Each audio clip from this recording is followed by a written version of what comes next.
감사합니다. 오늘도 복된 예배 자리에 나오신 여러분을 주님의 이름으로 환영하고 또 축복합니다. 어느덧 5월의 마지막 날입니다. 지난 한 달 동안도 우리와 함께 하신 하나님께 감사드리고 또 우리 삶의 초점을 흐트러졌던 우리 삶의 마음가짐을 다시 한번 정돈하여 하나님께 깊이 나아가는 귀한 예배 되시기를 소망합니다. 우리 옆에 계신 분들과 인사하고 우리 함께 말씀 나누도록 하겠습니다. 반갑습니다. 환영합니다. 축복합니다. 우리 팔지역이 아주 귀한 찬양을 해주셨는데, 우리 사진 찍어주시는 박은자 권사님도 특송을 하시고, 특송 때 또 사진 찍어주시는 조전도사님도 나와서 사진을 특송을 하시고, 저는 이 앞에 나와 있고, 이경호 전도사님은 방송하고 계시고, 사진을 못 찍어드렸는데 예배 다 마치시고 사진 한 장 찍고 가시기를 부탁드리겠습니다. 요즘 TV에 보면요, 금쪽 같은 내 새끼라는 프로그램이 있습니다. 여러분들 한 번쯤 보셨죠? 금쪽 같은 내 새끼. 정서적으로 어려움을 겪고 있는 아이들에게 그 전문가들이 상황에 맞는 솔루션을 이렇게 제공해주는 프로그램입니다. 그래서 그 프로그램을 보다 보면 정말 별의 별 어려움을 겪고 있는 많은 아이들을 보게 됩니다. 그래서 개인적으로는 그 프로그램을 보는 것을 그렇게 즐겨 하지는 않아요. 왜냐하면 그 아이들의 그 고통스러운 상황, 또 그 부모의 마음 아픈 상황에 너무 마음을 많이 정서적으로 빼앗기는 것 같아서 웬만해서는 그 프로가 나오면 채널을 돌리는 편인데, 가끔은 또 보다 보면 너무 궁금해질 때가 있어요. 도대체 이 상황이 어떻게 해결이 될까? 저 아이가 어떻게 좋아질까라는 마음에 끝까지 프로를 보다 보면 또 그 프로를 통해서 아이를 양육하면서 어떤 마음으로 아이를 보살펴야 하는지에 대해서 깊이 생각할 때가 있습니다. 우리도 이 열왕기서를 통해서 이스라엘 왕들의 역사를 함께 살펴보게 됩니다. 그러면서 우리가 어떻게 해야지 우리와 하나님의 관계를 건강하게 가져갈 수 있을지를 배우게 되는 것 같아요. 특히 좋은 왕들의 모습을 통해서는 우리가 이렇게 했을 때 하나님께 복 받는구나 라는 것을 배우게 되고요. 또 열왕기서에 등장하는 나쁜 왕들 있잖아요. 패역한 왕들의 삶을 통해서는 반면교사 삼아서 이렇게 살면 안 되겠구나 라는 것을 배우기도 합니다. 오늘 본문에 등장하는 왕의 이름은 므낫세라고 하는 왕입니다. 여러분들 한 번쯤 들어보셨을 것 같아요. 1절 말씀을 보니까요, 이 므낫세 왕은 12살의 나이에 유다 왕국의 왕이 되었습니다. 만약 그 시절 이 남유다 왕국에 금쪽 같은 내 새끼라는 프로그램이 있었다면 이 므낫세 왕이 금쪽 같은 내 새끼에 나와서 오은영 박사님을 좀 만나봐야 할 만한 그런 성품을 가진 사람이었다라고 생각하시면 이 왕이 어떤 왕이었는지 쉽게 이해되실 것 같아요. 므낫세 왕의 아버지의 이름은 히스기야입니다. 그리고 이 히스기야 왕의 아버지의 이름은 아하스입니다. 아하스는요, 역대 유다의 왕 중에 가장 나쁜 왕 1, 2위를 다툴 정도로 패역한 왕이었다. 성경은 그렇게 설명합니다. 그런데 그 아하스 왕에게서 나온 아들 히스기야 왕은요, 또 하나님으로부터 굉장히 좋은 평가, 성경에 굉장히 좋은 평가를 받고 있었던 왕이었어요. 그런데 또 그 히스기야에게 나온 이 므낫세라고 하는 왕은요, 할아버지였던 아하스와 1, 2위를 다툴 만큼 굉장히 나쁜 왕이었다, 악한 왕이었다. 성경은 이렇게 이야기합니다. 히브리서 11장 37절 말씀을 보면요, 이런 구절이 있습니다. 우리 함께 읽어볼까요? 돌로 치는 것과 톱으로 켜는 것과 시험과 칼로 죽임을 당하고 양과 염소의 가죽을 입고 유리하여 궁핍과 환난과 학대를 받았다라는 구절이 있어요. 이게 어떤 내용이냐 하면요, 이 구절은 하나님의 선지자들이 받았던 핍박에 대한 내용을 기록하고 있는 구절입니다. 다시 한번 띄워주실까요? 어떤 핍박을 받았습니까? 돌로 치기도 하고요. 살아있는 사람을 톱으로 켜기도 하고요. 시험과 칼로 죽임을 당하기도 했습니다. 그런데 이 중에서 가장 잔인하고 가장 아파 보이는 그 시험이 여러분 뭐라고 느껴지세요? 네, 톱으로 켜는 거. 네, 톱으로 켜는 거. 굉장히 끔찍하잖아요. 간혹 아주 끔찍한 영화 같은 걸 보면 조폭들이 무섭게 겁을 주기 위해서 톱으로 막 이런 장면들이 나오는데 그냥 상상하기도 싫을 만큼 아주 끔찍한 행동이죠. 그런데 이 끔찍한 행동을 저지른 사람이 누구냐 하면 바로 금쪽 같은 므낫세 왕이었습니다. 그런데 그 끔찍한 짓을 누구에게 저질렀는지를 여러분들이 아시면 이 므낫세 왕에 대한 평가는 더더욱 할 말이 없어집니다. 그 끔찍한 희생을 저지른 대상이 누구냐 하면 여러분이 잘 알고 계시는 이사야라는 선지자예요. 그런데 그 이사야 선지자와 므낫세 왕의 관계를 아시면 더더욱 이 므낫세에 대한 평가가 할 말이 없어집니다. 자, 이 이사야 왕은 어떤 사람이냐 하면요, 우시야 왕의 사촌이었습니다. 우시야 왕은 남왕국 유다를 52년 동안 다스리면서 솔로몬의 버금가는 번영을 이룩했던 아주 훌륭한 왕이었습니다. 우시야는 사촌이었던 이 이사야의 그 조언에 힘입어서 하나님의 말씀대로 나라를 잘 이끌었어요. 그리고 이 이사야는 왕의 사촌이니까 왕의 신분과 거의 맞먹을 정도로 특권을 가지며 살아갈 수 있었던 사람입니다. 그런데 이사야는요, 기꺼이 자기에게 주어진 특권을 버리고 하나님의 말씀을 전하는 선지자로서의 삶을 살았던 사람이 바로 이사야 선지자입니다. 하나님은 그런 이사야를 통해서 하나님의 말씀이 남왕국 유다에게 전해질 수 있도록 역사하셨고요. 유다의 백성들은요, 이 이사야 선지자를 굉장히 좋아하고 존경했습니다. 이 표를 한번 보여주실까요? 우시야 왕, 파란색 옷을 입고 있는 왕은 좋은 왕이고요. 빨간색 옷을 입고 있는 왕은 악한 왕. 제가 보기 쉽게 이렇게 구분을 지어놨습니다. 우시야의 아들은 요담이고, 요담의 아들은 아까 말했던 아하스고, 아하스의 아들은 히스기야이고, 히스기야의 아들이 므낫세예요. 근데 이 므낫세가 우시야의 사촌이었던 이사야 선지자를 아까 어떻게 죽였다고요? 살아있는 사람을 톱으로 켜는 그 잔인한 자기의 아버지, 할아버지, 증조할아버지, 고조할아버지 뻘 되는 그 이사야 선지자를 그렇게 끔찍하게 살해한 사람이 바로 이 므낫세 왕입니다. 오늘 본문 3절부터 6절까지 말씀을 보시면요, 그 외에도 이 므낫세가 행한 악한 일들에 대해서 이렇게 기록하고 있습니다. 우리 함께 같이 읽어보시죠. 3절부터 6절까지 말씀입니다.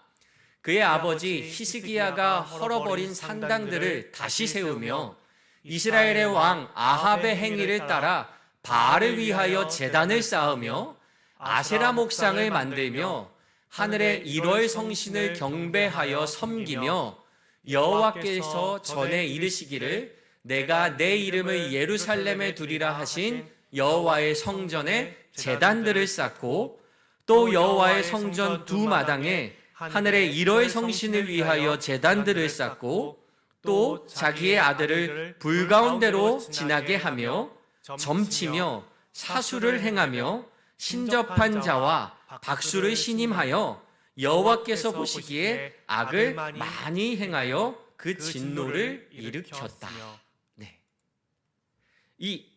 너무 많아서 3절부터 6절까지 그의 악행이 아주 빼곡하게 기록되어 있습니다. 그 아버지 히스기야가 정말 온 힘을 다해 제거했던 산당들을 아버지가 돌아가시자마자 그가 왕이 되어 다시 다 세웠어요. 아합의 행위에 따라 바알을 위해서 제단을 쌓았고요, 아세라 목상을 만들었고요, 하늘에 해와 달을 경배해서 섬기기 시작했대요.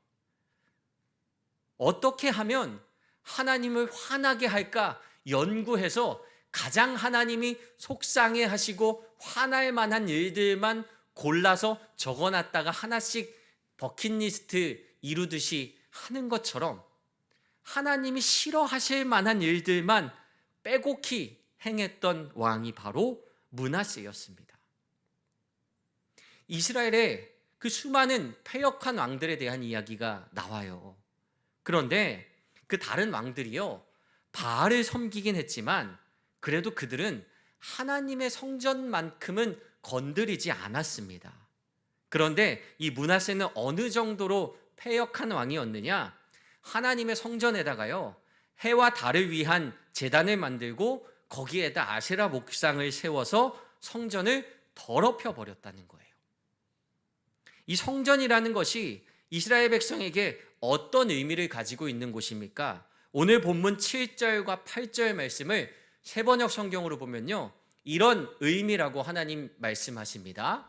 그는 자신이 손수 새겨 만든 아세라 목상을 성전 안에 세웠습니다. 그런데 이 성전이 어떤 의미입니까? 일찍이 주님께서 이 성전을 두고 다윗과 그의 아들 솔로몬에게 이렇게 말씀하셨어요. 내가 이스라엘의 모든 지파 가운데서 선택한 이 성전과 이 예루살렘 안에 영원토록 내 이름을 둘 것이다. 그리고 그들이 내가 그들에게 명한 계명과 내 종 모세가 그들에게 명령한 율법을 성실히 지키기만 하면 이스라엘이 다시는 내가 그들의 조상에게 준 이 땅을 떠나서 방황하지 않도록 하겠다라고 말씀하신 그곳이 바로 성전이에요. 성전은 단순히 그들이 모여서 예배만 드리는 그런 공간적인 의미를 지니고 있었던 장소가 아니라 하나님과 이스라엘 백성들 사이에 이런 약속이 의미가 담긴 곳이 바로 성전이라는 겁니다. 이 성전과 예루살렘 안에 영원토록 하나님의 이름을 두시겠다라고 약속하셨어요.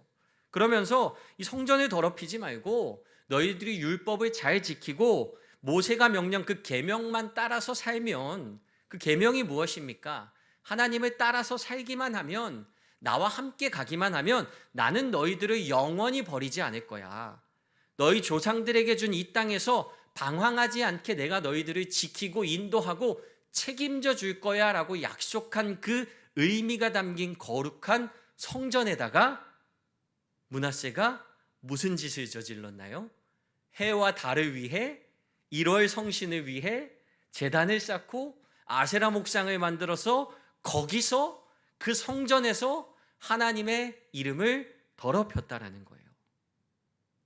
우리가 결혼할 때 결혼 반지를 이렇게 예물을 교환하는 시간이 있잖아요. 이 결혼 반지의 유래를 찾아보니까요, 이 결혼 반지의 유래가 5,000년 전에 고대 이집트로 거슬러 올라간대요. 고대 이집트 사람들이요, 그 반지가 동그랗게 생겼잖아요. 그러니까 이 동그라미의 의미가 뭐냐 하면 끝이 없는 영생과 사랑을 의미한답니다. 동그라, 끝이 없는 거예요. 우리의 사랑이 영원하고 우리가 영원히 함께 할 거다라는 의미를 담아서 똑같은 반지를 두 사람이 나누어 낍니다. 똑같은 반지를 끼죠, 결혼 반지는. 왜냐하면 둘의 사랑이 영원히 같을 거라는 거예요. 이 므낫세는요, 유다의 왕으로서 백성을 좋은 길로 인도해야 하는데 전혀 그렇지 못했어요. 하나님의 성전에는요, 이런 순결한 약속의 의미가 담겨 있는데 므낫세가 그걸 다 깨버린 거예요. 그 순결한 약속이 담긴 그 하나님의 성전 안에 1월 성신을 위한 제단을 만들고 아세라 목상을 두었다? 이게 어떤 의미냐 하면요, 똑같은 결혼 반지를 부부가 나눠서 꼈는데요, 갑자기 어느 하루에 한 사람이 돌변해서 똑같은 반지를 만들어서 저 사람도 하나 주고 저 사람도 주고 저 사람도 주고 이렇게 양다리, 세다리, 네다리 막 문어발식으로 이분도 하나님이고 내 아세라도 하나님이고 이런 마음으로 막 다 갖다 자기의 마음을 퍼다 날른 거예요. 므낫세가 유다의 왕으로 백성을 잘 이끌어야 했음에도 오히려 앞장서서 그 백성들이 멸망하는 길로 제일 먼저 앞에서 막 달려가고 있어요. 오늘 본문 9절 말씀은 그런 아쉬움을 담아서 이렇게 이야기합니다. 하나님과 영원히 함께 하자라는 약속을 9절 말씀 보니까요, 그 약속을 이 백성이 듣지 아니하였고, 아까 성전에는 하나님과의 약속이 담겨 있었잖아요. 그런데 그 백성들이 그 약속을 듣지 아니하였고 오히려 므낫세 왕의 꾀을 받고 악을 행한 것이 어느 정도였냐 하면요, 여호와께서 이스라엘 자손 앞에서 멸하신 여러 이방 민족보다도 더 심하게 하나님을 모르는 사람처럼, 마치 아무것도 모르는 사람처럼 하나님을 대했다, 이렇게 아쉬움이 가득한 이야기를 기록하고 있습니다. 이 므낫세 왕의 악행은 여기서 그치지 않습니다. 오늘 함께 읽지는 않았지만 열왕기하 21장 16절까지 내려가면 이런 기록이 있어요. 므낫세가 유다에게 범죄하게 하여 여호와께서 보시기에 악을 행한 것 외에도 또 어떤 일을 저지릅니까? 무죄한 자의 피를 심히 많이 흘려 예루살렘 이 끝에서 저 끝까지 무죄한 사람들의 피가 가득하도록 끔찍한 살인들을 저질렀다, 이렇게 기록합니다. 무죄한 사람들의 피가 가득했대요. 이게 어떤 의미냐 하면요, 므낫세가 왕으로서 하나님을 온전히 섬기지 못하고 금쪽 같은 내 새끼 마냥 막 이리 갔다 저리 갔다 막 좌충우돌하고 이상한 행동을 하니까요, 온전한 믿음을 가진 사람들이 왕에 대해 충언을 하고 조언을 합니다. 그런데 므낫세는 그 얘기를 듣기가 싫었어요. 특히 자신의 통치에 저항하는 사람들은 모두 다 제거해 버렸습니다. 왕에게 틀렸다고 말하는 사람들, 그렇게 하면 안 된다고 말하는 사람들이 있었어요. 왜냐하면 그 당시 유다는 이사야라는 선지자가 살고 있었던 시대였거든요. 하나님의 말씀에 목숨을 걸고 따르는 사람들이 여럿이 있었습니다. 남아 있었어요. 그런데 므낫세는요, 자기를 통해 자기에게 그들을 통해 하시는 하나님의 말씀이 듣기 싫었던 거예요. 감히 나한테 잘못했다라고 얘기해? 내가 왕인데 나는 내가 하고 싶은 대로 할 거야. 나한테 잘못됐다라고 말하는 사람들 다 없애버려.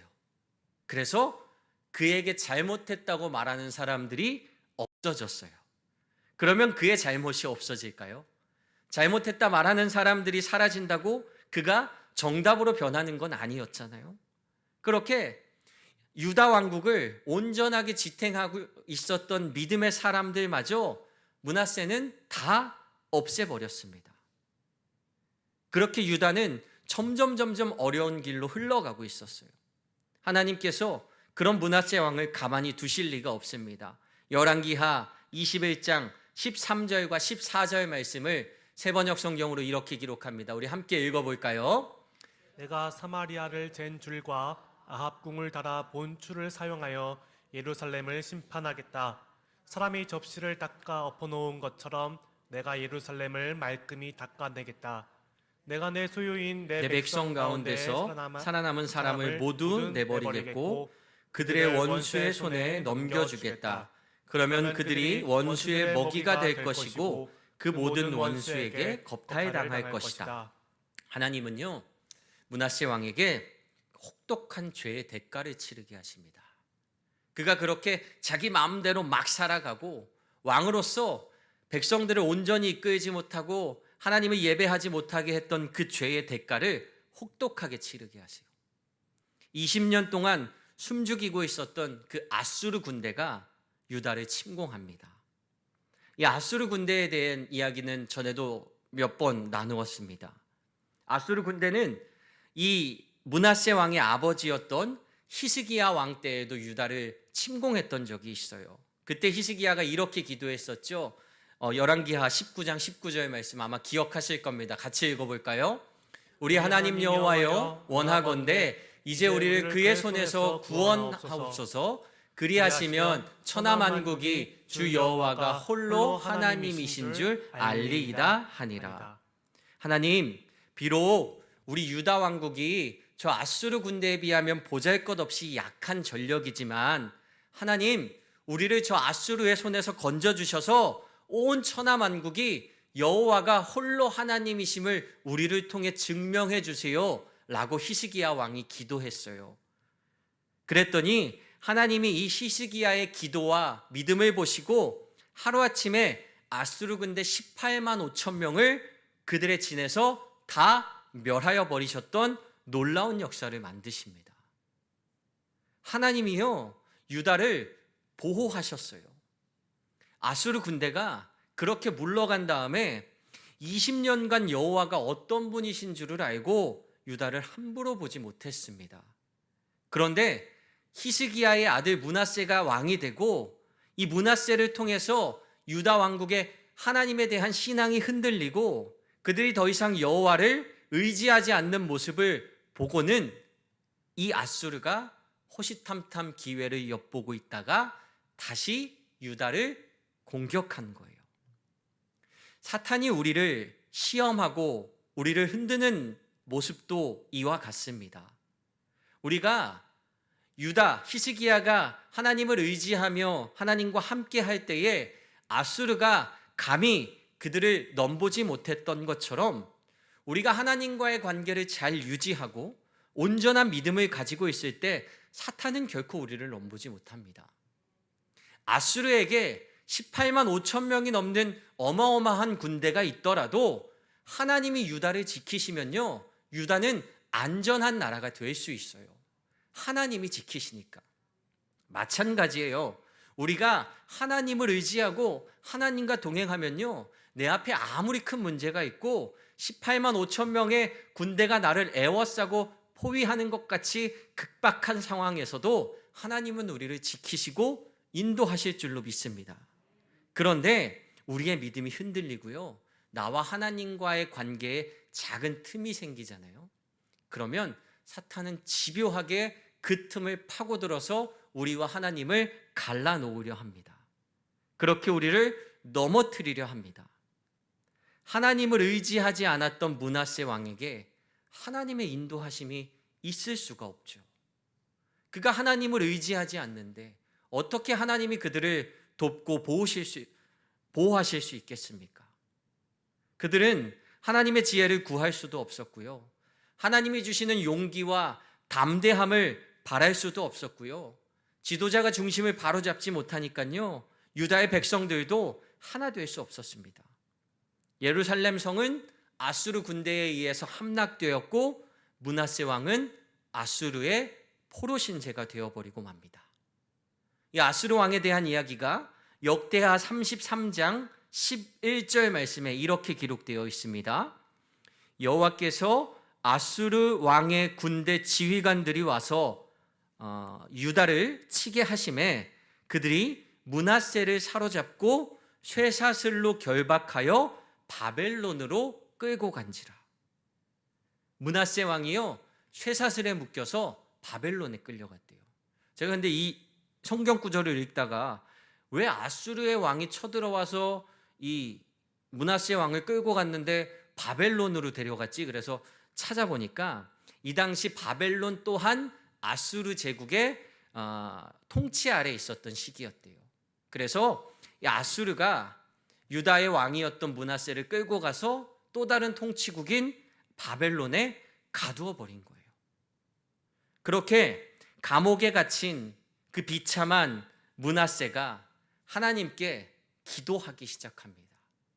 그렇게 악행을 저지르고 하나님의 성전에서 1월 성신에게 제사를 드리고 아세라 목상을 세워서 제사를 드리고 심지어 자기의 아들을 몰록에게 인신 제사를 드려서 불에 태웠던 그 끔찍한 일을 저질렀던, 하나님의 말씀을 전하는 선지자들을 다 모조리 없애버렸던 이 므낫세 왕이요, 그 어려움을 겪으니까요 하나님께 기도했대요. 역대하 33장 12절과 13절 말씀 세번역 성경으로 함께 같이 읽어보겠습니다. 므낫세는 고통을 당하여 주 하나님께 간구하였다.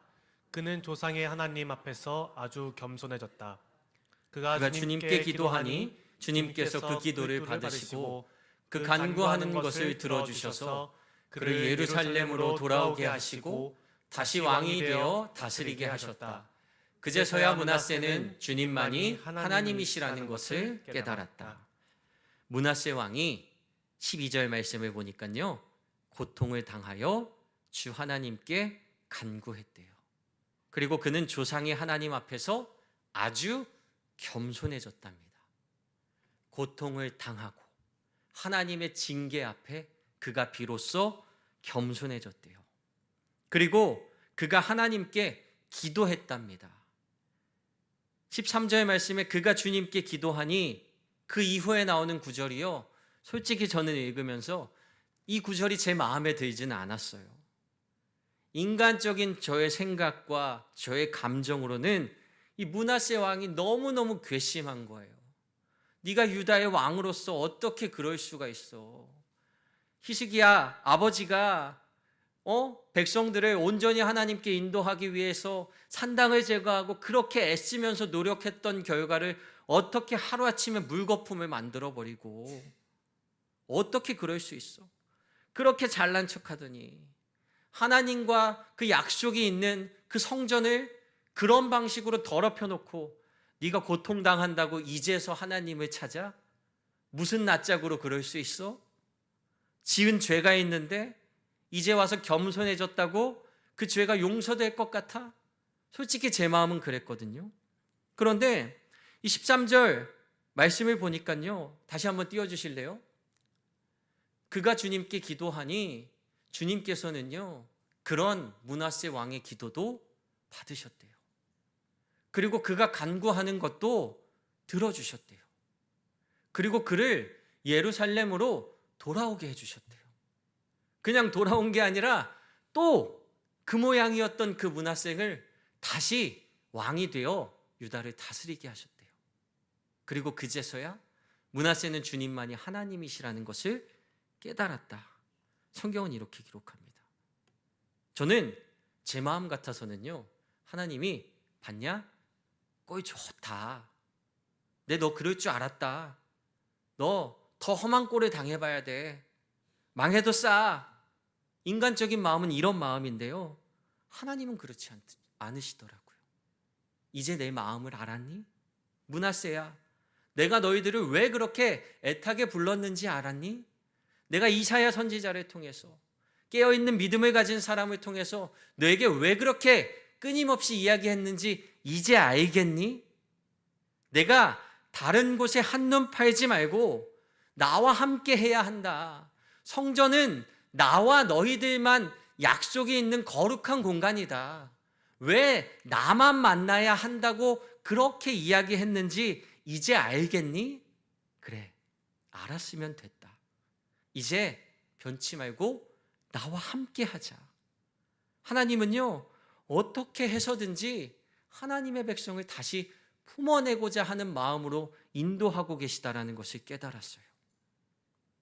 하나님께서 이 므낫세에게 말도 안 되는 자비를 베풀어 주신 것이 이상하게 느껴지시나요?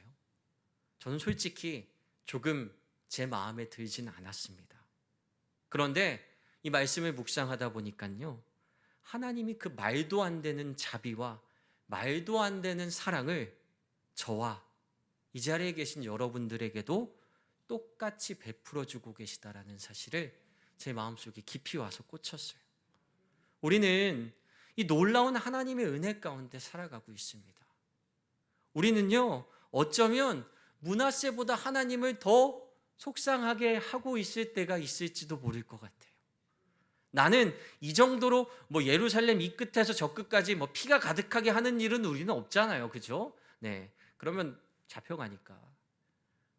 그래서 나는 하나님의 마음에 상대적으로 합한 사람이다라는 그런 교만함이 있었는데, 생각해 보면요, 저도 제 마음 한켠에 하나님만 사랑한다 해놓고 하나님보다 다른데 한눈 팔 때가 있지 않았나? 나도 이 므낫세처럼 하나님과 나의 그 거룩한 성전인 내 마음을 더럽혔던 적이 없다라고 말하기에는 마음에 조금 남는 것들이 있는 것 같아요. 어째서 하나님이 자기의 사랑하는 백성을 징계하냐 이렇게 말하는 사람들이 있습니다. 징계하시는 하나님을 보고 하나님은 굉장히 무서우신 분이고 하나님은 자비가 없으신 분이다. 사람들은 이렇게 설명하기도 합니다. 그런데 저는 오늘 이 므낫세를 통하여 역사하시는 하나님의 모습을 보면서 므낫세를 징계하시고 아수르를 통해서 유다 왕국을 심판하시는 하나님의 모습을 보면서 오히려 하나님의 크고 놀라우신 사랑이 얼마나 감사한지를 깨닫게 됩니다. 그렇게 해서라도 하나님은 당신의 백성을 다시 하나님의 품으로 인도하고 계시잖아요. 그렇게 살다가 죽어버려라가 아니라 그래도 너희들은 나와 함께 해야 해. 나는 그래도 너희들을 포기하지 않아. 이 하나님이 우리를 징계하시는 이유는 어쩌면 하나님의 크고 놀라우신 사랑 때문일 수 있습니다. 저는 하나님의 크고 놀라우신 사랑과 은혜를 힘입어 살아가는 주님의 자녀임이 너무나도 감사한 오늘 이 저녁입니다. 오늘도 우리는 하나님의 크고 놀라운 사랑과 자비 안에 살아가고 있어요. 감사한 마음으로 하나님과 함께 동행하는 여러분들이 되시기를 소망합니다. 비록 내 마음이, 나의 이전의 행동이 굉장히 어렵고 굉장히 지저분하고 내가 생각해도 참 많이 부끄러울지라도 우리가 마음을 돌이켜 하나님을 바라보며 하나님을 의지할 때에 아까 하나님께서 므낫세 왕의 기도를 받으시고 그 간구하는 것을 들어주시고 그를 예루살렘으로 돌아오게 하시고 다시 왕이 되어 다스리게 하셨다. 그렇게 하나님이 오직 그들의 하나님이라는 것을 깨닫게 하셨다라는 말씀을 기억하면서 오늘도 하나님, 나의 하나님이심을 기억하는 여러분들의 믿음이 되시기를 소망합니다. 기도하겠습니다. 사랑과 은혜가 많으신 하나님 감사합니다. 오늘도 이 저녁 우리를 주님 전으로 불러주시고 하나님께 예배하는 주님의 백성 되게 인도하여 주시니 감사합니다. 오늘 하루 너무나도 당연하게 살아온 하루이지만 우리의 삶을 돌이켜보면 하나님의 은혜와 사랑이 아니면 온전히 살아갈 수 없었던 부족한 우리들의 모습임을 고백합니다. 때로는 우리도 므낫세 왕처럼 나의 부끄러운 모습, 하나님을 온전히 바라보지 못했던 추악하고 더러운 죄인된 모습을 바라보며 마주할 때가 있습니다.